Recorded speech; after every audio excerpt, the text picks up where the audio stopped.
You are watching ColdFusion TV.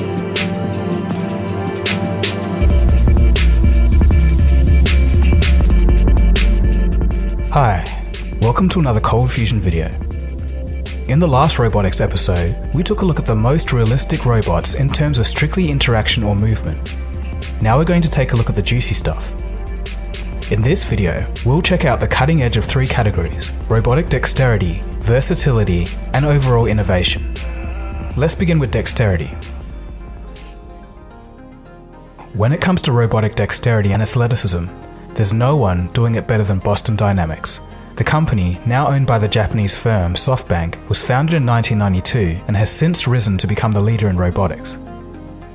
Atlas is a 6-foot humanoid robot that's been designed for search and rescue. Its abilities include navigating outdoor rough terrain and manipulating its environment. In order to see, Atlas is equipped with stereo cameras and a laser rangefinder. The robot is so advanced that it can now do some tasks that I'd say most humans couldn't. This includes successful backflips. When released in 2013, Atlas was an absolute breakthrough in humanoid robotics, as it could easily walk on uneven surfaces and even snow-covered terrain, and it can get up when knocked over. This is something that the previous generation of humanoid robots couldn't manage. Maybe to put some minds at ease, the Department of Defense has stated that it has no interest in using this robot for offensive or defensive warfare. Spot Mini. The canine-inspired Spot Mini weighs about 25 kilograms or 55 pounds and is much lighter than other Boston Dynamics robots. It runs off electricity and can operate for about 1.5 hours. Spot Mini is also the quietest robot from Boston Dynamics. In February 2018, a video of Spot Mini opening a door with a claw made it to #1 on YouTube trending, and a lot of people did find it a bit creepy, especially if they were a fan of Black Mirror, but I really just see good mechatronics engineering. So most of the footage that you've seen of Spot Mini is when the robot is in autonomous mode, but what some people might not know is that Spot Mini can actually be controlled by a human. Here's a pretty cool example of a TED Talk where that happens. So this is Seth Davis, who's my robot wrangler today. And he's giving Spot some general direction by steering it around, but all the coordination of the legs and the sensors is done by the robot's computers on board. It's got a solid-state gyro and IMU on board. It loves to use its dynamic gates, like running. And it's got one more.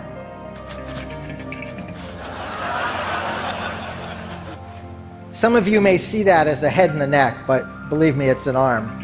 And Seth is driving it around. Now he's actually driving the hand and the body is following. So the two are coordinated in the way I was talking about before, the way people can do that. And in fact, one of the cool things that Spot can do, we call chicken head mode. And it keeps its head in one place in space and it moves its body all around. There's a variation of this that's called twerking.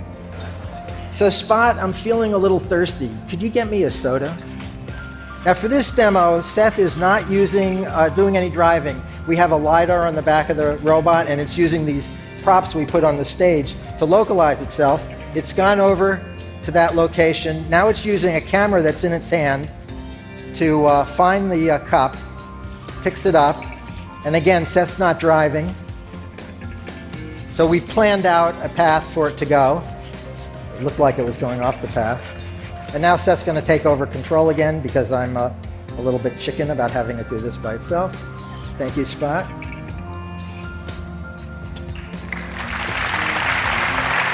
Feel about having just finished your TED performance? Me too. Thank you all, and thanks to the team at Boston Dynamics who did all the hard work behind this. Another robot that Boston Dynamics has is Handle. Handle combines the dexterity of other Boston Dynamics robots, but with wheels. It stands 6.5 feet high and can travel about 15 kilometers an hour or 9 miles an hour. It also runs on battery and can travel a pretty impressive 24 kilometers or 15 miles on one charge. And to add to this, it can jump 4 feet high.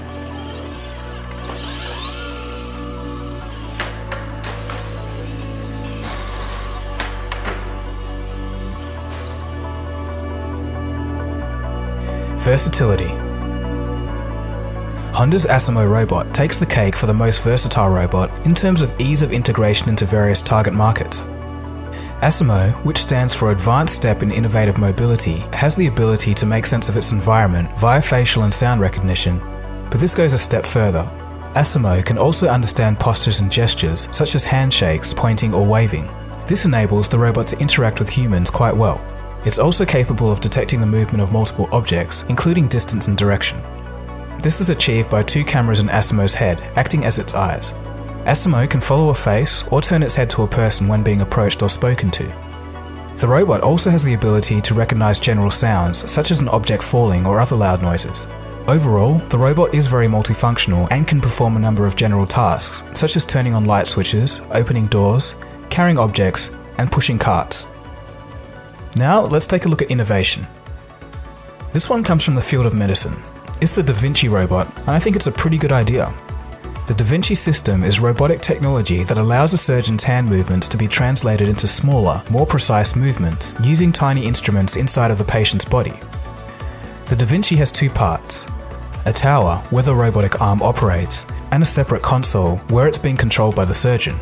The tower is positioned directly over the patient during surgery and is equipped with 4 controlled computer arms. 3 of them have a wealth of surgical instruments, and the 4th is equipped with 3D cameras. At the console booth, the surgeon can operate the controls while looking through a stereoscopic monitor. This monitor provides an HD 3D view of the area being operated on. The end result is now hyper-precise movement without human artifacts such as shaking. Here's an example of the system performing a mock surgery on a grape.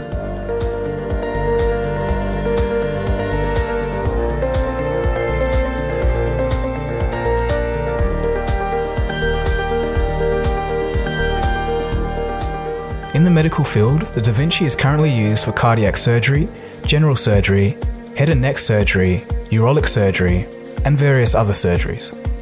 So finer and more controlled movements surely have their advantages, but some critics note that the Da Vinci system ultimately limits the creative freedom because the software can't be altered by physicians. So let's move from the operating table to somewhere completely different. Deep sea exploration. And we'll start off by Stanford's Ocean One robot. This robot is pretty interesting. It's a humanoid android that stands in between a human diver and an autonomous underwater vehicle. Stanford's Ocean One robot is supposed to dive into areas that are too dangerous for humans and likely to be damaged by traditional autonomous vehicles, areas such as coral reefs. Ocean One is controlled by a human who receives haptic feedback on the controls when the robot touches something. So the next robot takes this idea a little bit further. It's a fish robot called SoFi. In general, we as humans know next to nothing about the vast oceans on this planet and the life that lives within it. For example, the very first footage of the elusive Greenland shark, which can live for more than 400 years, was only captured in 2011. One solution is to have a robot that actually looks like a convincing part of wildlife, so it can swim close to and study ocean ecosystems without being detected. MIT researchers have recently just successfully tested SoFi in deep diving, and it can swim up to 40 minutes at once. It easily handled currents and took high-resolution photos and videos using a fisheye lens, somewhat ironically. Robert Katzmann is head of this research at MIT's Computer and Science Artificial Intelligence Laboratory, and he says, quote, "To our knowledge, this is the first robotic fish that can swim underneath in 3 dimensions for extended periods of time. We are excited about the possibility of being able to use a system like this to get closer to marine life than humans could ever get on their own." End quote. The scientists hope that SoFi can shed some light on the ocean's deep mysteries. Staying on the topic of animals, our next robot is a cat. OpenCat is an interesting approach to robotics. It's a low-budget, yet capable, simple kit project for those wanting to learn about robotics.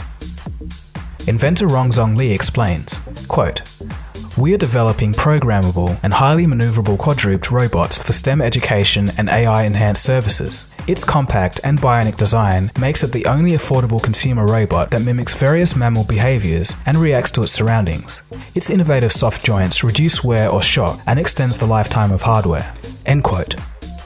There are 2 versions, one that uses an Arduino motion module for real-time adaptation, and a full version which uses a Raspberry Pi to enable AI-enhanced perception. The Pi brings Wi-Fi, Bluetooth, and touch distance sensors, voice, and night vision capabilities. The project is geared at the less tech-inclined who still want to have some fun and something to play with. Lee states that the end goal would be like a little robotic cat Alexa or Android phone with an app store that you can download third-party applications and functions for. He hopes the end price will be about the same as the average smartphone. Okay, so this last one may not be a perfect fit, but I thought I'd chuck it in. These are robots whose sole purpose are to create as much damage as possible. And no, I'm not going to be revealing the secret rise of Terminator. What I'm talking about is those backyard-built robots from BattleBots in America and Robot Wars in the UK.